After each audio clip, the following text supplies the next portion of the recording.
सांसद होने के बावजूद भीम आर्मी के चीफ चंद्रशेखर अपने ही दलित समाज को गुमराह कर रहे हैं।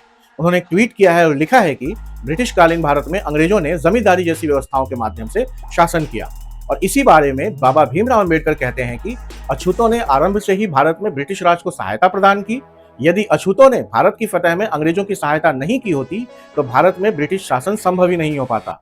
तो अब अगर बाबा भीमराव अंबेडकर और भीम आर्मी चीफ की बात को मिलाया जाए तो इससे तो ये साबित होता है ना कि अछूत लोग जो थे वो जमींदार थे, वो मजबूत लोग थे, या फिर ये साबित होता है कि भीम आर्मी के चीफ अपने ही समाज को गुमराह कर रहे हैं, झूठ बोल रहे हैं। क्यों कर रहे हैं ऐसा वो मुझे नहीं पता।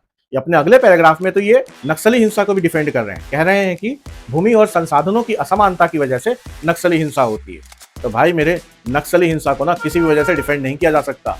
और अगर कोई व्यक्ति नक्सली हिंसा कर पा रहा है तो पीड़ित या कमजोर क्यों होगा? उसे तो आरक्षण मिलना ही नहीं चाहिए।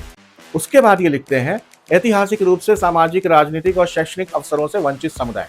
तो भाई मेरे, बताना एक बात, यादव समाज, मीणा समाज, कुर्मी समाज, कुशवाहा समाज, जाटव समाज, ये लोग कब सामाजिक, राजनीतिक और शैक्षणिक रूप से वंचित हो गए? इसका जवाब है आपके पास, या सिर्फ दिन भर सवर्ण समाज के लोगों को गालियां देनी, उनको बदनाम करना है? इसके आगे ये लिख रहे हैं कि सामाजिक, आर्थिक और जातिगत जनगणना होनी चाहिए।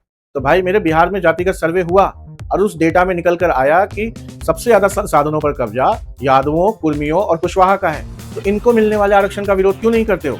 सवर्ण समाज को तो दिन रात आप कुछ बदनाम करने की कोशिश करते हो। और अब आता है सबसे महत्वपूर्ण मुद्दा, जिसकी जितनी संख्या उसकी उतनी भागीदारी। तो पहली बात तो ये बाबा भीमराव अंबेडकर के विचारों का अपमान है। बाबा भीमराव अंबेडकर ने कहा था आरक्षण कभी भी माइनॉरिटी ऑफ सीट से ज्यादा पर नहीं होना चाहिए, यानी कि 50% से ज्यादा आरक्षण नहीं होना चाहिए।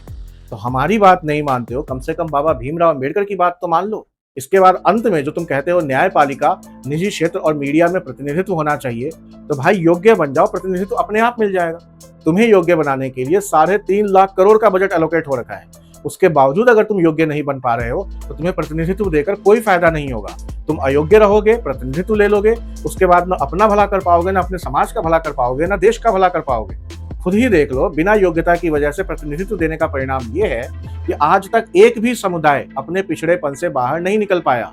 तो इस राजनीति को बंद करो, सवर्णों को बदनाम करना बंद करो, डेटा और फैक्ट्स पर बात करो।